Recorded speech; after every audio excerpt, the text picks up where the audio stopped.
പ്രിയപ്പെട്ട സുഹൃത്തുക്കളെ, ശബരിമലയിലെ പെരുങ്കൊള്ള നിർണായകമായ അത് സംബന്ധിച്ചിട്ടുള്ള അന്വേഷണം നിർണായകമായ ഒരു ഘട്ടത്തിൽ എത്തി നിൽക്കുമ്പോഴാണ് ഞാൻ ഈ വീഡിയോയുമായി എൻ്റെ പ്രേക്ഷകരുടെ മുന്നിലേക്ക് എത്തുന്നത്. ഇന്ന് നവംബർ 24 നവംബർ 24 നമ്മൾ എത്തി നിൽക്കുമ്പോൾ ശബരിമല പെരുങ്കൊള്ളയിൽ CPM-ന്റെ 2 പ്രധാനപ്പെട്ട നേതാക്കന്മാർ, 2 മുൻ ദേവസ്വം ബോർഡ് പ്രസിഡന്റുമാർ ഇപ്പോൾ ജയിലിലാണ്. സംശയത്തിന്റെ മുന ദേവസ്വം ബോർഡിന്റെ മുൻ മന്ത്രിയായിരുന്ന കടകംപള്ളി സുരേന്ദ്രനിലേക്ക് ഇപ്പോൾ തിരിഞ്ഞിരിക്കുകയാണ്. ഈ വാസുവും പത്മകുമാറും ഒക്കെ ഈ പെരുങ്കൊള്ള സംബന്ധിച്ച് വിവരമാണ് പ്രത്യേക അന്വേഷണ സംഘത്തിൽ കൊടുക്കുക എന്നത് സംബന്ധിച്ച് വലിയ ചർച്ചകൾ നടന്നുകൊണ്ടിരിക്കുകയാണ്. ഇനി വരും ദിവസങ്ങളിൽ ദേവസ്വം ബോർഡിന്റെ CPM-ന്റെ നോമിനിയായ അടുത്ത പ്രസിഡന്റായിരുന്ന PS പ്രശാന്ത് അറസ്റ്റ് ചെയ്യപ്പെടുമോ എന്നുള്ള സംശയം നിലനിൽക്കുന്നു. CPM-ന്റെ സംസ്ഥാന സെക്രട്ടറിയുടെയൊക്കെ പത്രസമ്മേളനത്തിലൊക്കെ ഉള്ള ആശങ്ക വളരെ പ്രകടമാണ്. പത്മകുമാറിന്റെ ഗൂഢാലോചനയിലുള്ള പങ്ക് റിമാൻഡ് റിപ്പോർട്ട് വ്യക്തമാക്കുന്നുണ്ടെങ്കിലും അയാൾ അകത്തായെങ്കിൽ പോലും അയാൾക്കെതിരെ നടപടിയെടുക്കാൻ CPM ഇതുവരെ തയ്യാറായിട്ടില്ല. N വാസു ആകട്ടെ അസ്വസ്ഥനാണ് എന്ന് നമുക്ക് മനസ്സിലാക്കാൻ കഴിയുന്നുണ്ട്. അന്വേഷണ സംഘം അവരുടെ അന്വേഷണം ഏതാണ്ട് പൂർത്തിയാക്കിക്കൊണ്ടിരിക്കുകയാണ് എന്നും നമുക്ക് മനസ്സിലാക്കാൻ കഴിയുന്നുണ്ട്. കാരണം 6 ആഴ്ചത്തെ സമയമാണ് കോടതി അന്വേഷണ സംഘത്തിന് കൊടുത്തത്. അവരുടെ അന്തിമ റിപ്പോർട്ട് ഡിസംബർ 3 ബഹുമാനപ്പെട്ട ഹൈക്കോടതിയിൽ സമർപ്പിക്കപ്പെടുകയാണ്. അപ്പോൾ ബഹുമാനപ്പെട്ട ഹൈക്കോടതിയിൽ അന്ന് ഡിസംബർ 3 ഒരു വിധി വരും. ആ വിധി വരുന്നത് അന്വേഷണം പൂർത്തിയാക്കിയതിനു ശേഷമുള്ള ഒരു വിധിയായിരിക്കും. ആ വിധിയിൽ എന്തൊക്കെ ഈ പറഞ്ഞ പോലെ സ്ഫോടനാത്മകമായിട്ടുള്ള വിവരങ്ങളാണ് ഉണ്ടായിരിക്കുക എന്നുള്ളത് സംബന്ധിച്ച് നമുക്കൊന്നും അറിയില്ല. അത് CPM-ന് വലിയ പരിക്കാൽക്ക് ഏൽപ്പിക്കുക എന്നുള്ള കാര്യത്തിൽ ഇപ്പം തന്നെ വലിയ പരിക്കേൽപ്പിച്ചു കഴിഞ്ഞു. അവസാന വിധിന്യായം വരുമ്പോൾ അത് ഏത് തരത്തിലുള്ള പരിക്കാണ് ഏൽപ്പിക്കുക എന്നുള്ളത് നമുക്കറിയില്ല. CPM ആകപ്പാടെ ഞെട്ടിത്തെരിച്ചിരിക്കുന്ന കാരണം എന്താണെന്ന് വെച്ചാൽ പഞ്ചായത്ത് തെരഞ്ഞെടുപ്പ് ഡിസംബർ 9 ഡിസംബർ 11 ഡിസംബർ 3 നിർണായക പ്രാധാന്യമുള്ള ഈ വിധി വരുമ്പോൾ അത് CPM-നെ ഏത് തരത്തിലാണ് ബാധിക്കുക എന്ന് നമുക്ക് പറയാൻ കഴിയില്ല. വലിയ പരിക്ക് ചിലപ്പോൾ ഏൽപ്പിക്കാനുള്ള സാധ്യതകൾ വളരെ വലുതാണ്. സുഹൃത്തുക്കളെ, എനിക്ക് ഈ പശ്ചാത്തലത്തിൽ കേരള ഹൈക്കോടതിയിലെ ദേവസ്വം ബെഞ്ചിന് നേതൃത്വം നൽകുന്ന ബഹുമാനപ്പെട്ട ന്യായാധിപന്മാരായിട്ടുള്ള വി രാജാ വിജയരാഘവനോടും KV ജയകുമാറിനോടും, അവർ രണ്ടുപേരുമാണല്ലോ ദേവസ്വം ബെഞ്ചിൽ ഇരിക്കുന്ന ന്യായാധിപൻ, അവരോട് വളരെ ഗൗരവമായി എനിക്ക് ചില കാര്യങ്ങൾ ഉപദേശ രൂപേണ പറയാനുണ്ട് എന്നാണ് എനിക്ക് സൂചിപ്പിക്കാനുള്ളത്. എനിക്ക് ന്യായാധിപന്മാരോട് പറയാനുള്ളത് അവരൊരൽപ്പം ശ്രദ്ധിക്കണം എന്നുള്ളതാണ്. അതാണ് എനിക്ക് ആദ്യമായി സൂചിപ്പിക്കാൻ. അവരുടെ സുരക്ഷയും കാര്യങ്ങളും ഒക്കെ അവർ പരിശോധിക്കണം എന്നാണ് എനിക്ക് സൂചിപ്പിക്കുന്നത്. കാരണം അപ്പുറത്ത് നിൽക്കുന്ന CPM എന്ന് പറയുന്ന ആ രാഷ്ട്രീയ പാർട്ടി എന്തും ചെയ്യാൻ മടിക്കാത്ത ഒരു റൂത്ത്ലെസ് സംവിധാനമാണ് എന്ന് ഈ ന്യായാധിപന്മാർ മനസ്സിലാക്കണം. 2, ആ ക്രൂരന്മാരായിട്ടുള്ള ആ സംവിധാനം ഇപ്പോൾ വലിയ തോതിൽ ഈ പറഞ്ഞ പോലെ ആശങ്കയിലാണ് എന്നതും ഈ ന്യായാധിപന്മാർ മനസ്സിലാക്കും. ബഹുമാനപ്പെട്ട ഹൈക്കോടതിയുടെ ദേവസ്വം ബെഞ്ചിന്റെ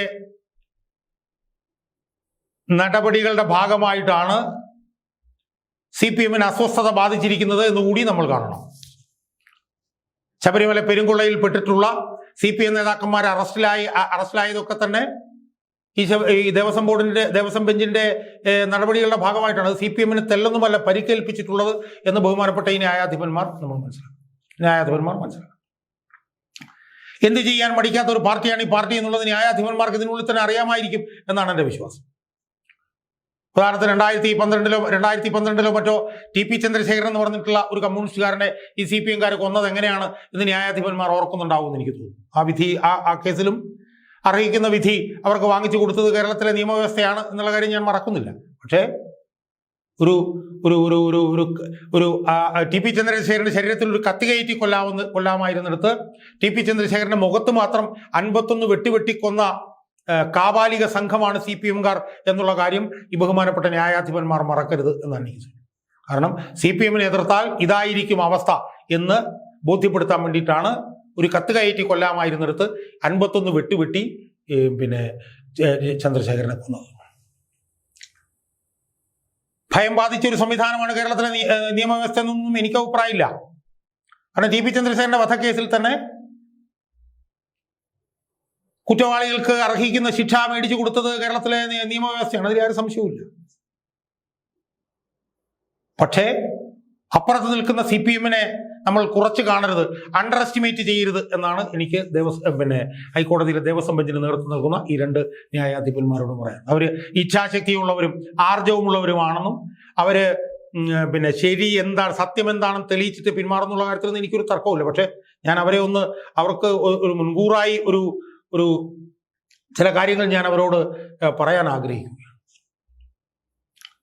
ഹൈക്കോടതി ഈ കുറ്റവാളികൾക്ക് കൃത്യമായിട്ടുള്ള ശിക്ഷ കൊടുക്കുന്ന ഒരുപാട് വിധികൾ കൊണ്ടുവന്നിട്ടുണ്ടെങ്കിലും അതിനെതിരായിട്ടുള്ള അനുഭവങ്ങളും ഹൈക്കോടതിയുടെ മുന്നിലുണ്ട് എന്നുള്ള കാര്യവും കൂടി ന്യായാധിപന്മാരെ ഞാൻ ഓർമ്മിപ്പിക്കുകയാണ്. പിണറായി വിജയനുമായി ബന്ധപ്പെട്ട കേസുകളിൽ 5 or 6 ജഡ്ജിമാരാണ് കേരള ഹൈക്കോടതിയിൽ നിന്ന് കേസ് കേൾക്കാതെ പിന്മാറിയത്. 3 or 4 ജഡ്ജിമാർ ലാവലിൻ കേസ് കേൾക്കാതെ പിന്മാറി. ഇപ്പോഴത്തെ 3 ജഡ്ജിമാർ പിണറായി വിജയനെതിരായിട്ടുള്ള മാസപ്പടി കേസ് വാദം കേൾക്കുന്നതിൽ നിന്നും പിന്മാറിയിട്ടുണ്ട്. നമ്മളതൊന്നും കാണാതെ പോകരുത്. പിണറായി വിജയനെ ഭയം കൊണ്ടാണെന്നും ഞാൻ പറയുന്നില്ല. പക്ഷെ പിണറായി വിജയനുമായി ബന്ധപ്പെട്ട കേസുകൾ കേൾക്കാതെ പോകുന്നു ജഡ്ജിമാർ. പല കേസുകളും പിണറായി വിജയനുമായി ബന്ധപ്പെട്ട പല കേസുകളും ഇങ്ങനെ നീണ്ടു പോകുന്ന അവസ്ഥ ഉണ്ടാകുന്നുണ്ട്. അപ്പൊ അതുകൊണ്ട് തന്നെ ചില ജഡ്ജിമാർക്കെങ്കിലും ഒരു ഭയത്തിന്റെ ഒരു അവസ്ഥ ഉണ്ടായിട്ടുണ്ടോ എന്നുള്ള സംശയം ന്യായമായും ജനങ്ങളുടെ ഇടയിൽ ഉണ്ടാവാം. ഈ അവസ്ഥ ഈ പശ്ചാത്തലത്തിൽ ഞാൻ 2007 ലാവലിൻ കേസിൽ പിണറായി വിജയനെ പിണറായി വിജയൻ ഉൾപ്പെട്ട ലാവലിൻ കേസിൽ CBI അന്വേഷണം പ്രഖ്യാപിച്ചുകൊണ്ട് 2007 ബഹുമാനപ്പെട്ട ഹൈക്കോടതിയുടെ ഡിവിഷൻ ബെഞ്ച് VK ബാലിയുടെയും JB കോശിയുടെ നേതൃത്വത്തിലുള്ള ഡിവിഷൻ ബെഞ്ച് ഒരു വിധിന്യായം പുറത്തു കൊണ്ടുവന്നപ്പോൾ ഉണ്ടായ സംഭവം ബഹുമാനപ്പെട്ട ദേവസ്വം ബെഞ്ചിലെ ന്യായാധിപന്മാരെ ഓർമ്മിക്കാൻ ഞാൻ ആഗ്രഹിക്കുന്നു. അന്ന് ആ ബെഞ്ചിന് നേതൃത്വം നൽകിയത് ചീഫ് ജസ്റ്റിസ് ആയിരുന്നു. പക്ഷെ ആ ചീഫ് ജസ്റ്റിസിനെ എന്താ ഇവർ ചെയ്തതെന്ന് ഓർമ്മയില്ലേ ന്യായാധിപന്മാർക്ക്? അന്ന് SFIയിലെ പിള്ളേരെ കൊണ്ട് പ്രതീകാത്മകമായി നാടുകടത്തി ജസ്റ്റിസ് VK ബാലിയെ. എന്ന് മാത്രമല്ല, ഏതോ സ്വാശ്രയ കോളേജുകാരുടെ സൽക്കാരത്തിൽ ജസ്റ്റിസ് VK ബാലി പങ്കെടുക്കാനായിട്ട് ബോട്ടിൽ പോയി എന്നൊക്കെ പറഞ്ഞിട്ട് ഫോട്ടോയൊക്കെ ദേശാഭിമാനിയിൽ അടിച്ചു വന്ന കാര്യം ഞാൻ ഓർക്കുകയാണ്. അത് ന്യായാധിപന്മാർ അതൊന്ന് ഓർക്കണം. ചീഫ് ജസ്റ്റിസിനോടാണ് ആ നിലയിൽ അന്ന് പെരുമാറിയത്. അതിനുശേഷം കേരള ഗവർണറായിട്ടുള്ള ഗവായി, ഇപ്പോൾ റിട്ടയർ ചെയ്ത സുപ്രീം കോടതി ചീഫ് ജസ്റ്റിസിന്റെ അച്ഛൻ SS ഗവായി എന്നാണ് അദ്ദേഹത്തിന്റെ പേരെന്നാണ്, RS ഗവായി. അദ്ദേഹം പ്രോസിക്യൂട്ട് ചെയ്യാൻ സാങ്ഷൻ കൊടുത്തപ്പോൾ അദ്ദേഹത്തിനെതിരെ വലിയ സമരങ്ങളുമായിട്ട് രംഗത്തിറങ്ങിയ പാർട്ടിയാണ് ഈ പാർട്ടി. നമ്മളതൊന്നും മറക്കരുത്. അതോടൊപ്പം തന്നെ പിണറായി വിജയൻ അനുകൂലമായി വിധി കൊടുത്ത P. ഉബൈദ് എന്ന് പറഞ്ഞ ജഡ്ജിക്ക് റിട്ടയർ ചെയ്ത് കഴിഞ്ഞപ്പോൾ 1 or 2 സ്ഥാനങ്ങൾ സർക്കാരിൽ കൊടുത്ത പാർട്ടിയാണ് ഈ പാർട്ടി. അതുകൊണ്ട് ഞാൻ കൂടുതൽ ദീർഘിപ്പിക്കുന്നില്ല.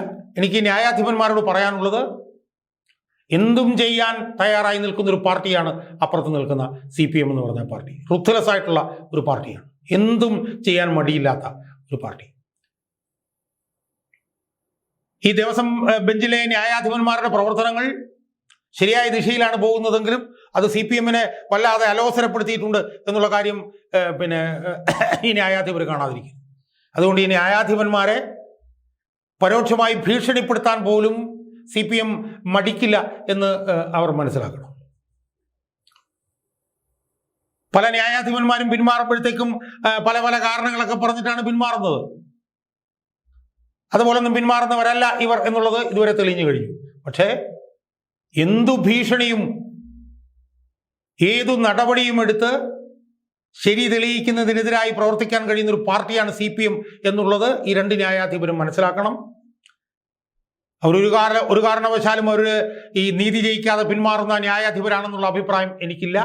പക്ഷെ അവര് ഒരു പൊതുപ്രവർത്തകൻ എന്നുള്ള നിലയിൽ, സത്യം ജയിച്ചു കാണണം എന്ന ആഗ്രഹമുള്ള ഒരു പൊതുപ്രവർത്തകൻ എന്നുള്ള നിലയിൽ, ശബരിമല പെരുങ്കൊള്ളയ്ക്ക് പുറകിൽ നിന്നവരാരായാലും അവർ ശിക്ഷിക്കപ്പെടണം എന്ന ആഗ്രഹമുള്ള ഒരു പൊതുപ്രവർത്തകൻ എന്നുള്ള നിലയിലാണ് ഈ ജസ്റ്റിസ് വി രാജാ വിജയരാഘവനോടും ജസ്റ്റിസ് കെ വി ജയകുമാറിനോടും ഞാൻ ഈ കാര്യങ്ങൾ വളരെ സ്നേഹരൂപേണ അവരെ ഓർമ്മിപ്പിക്കുന്നത്.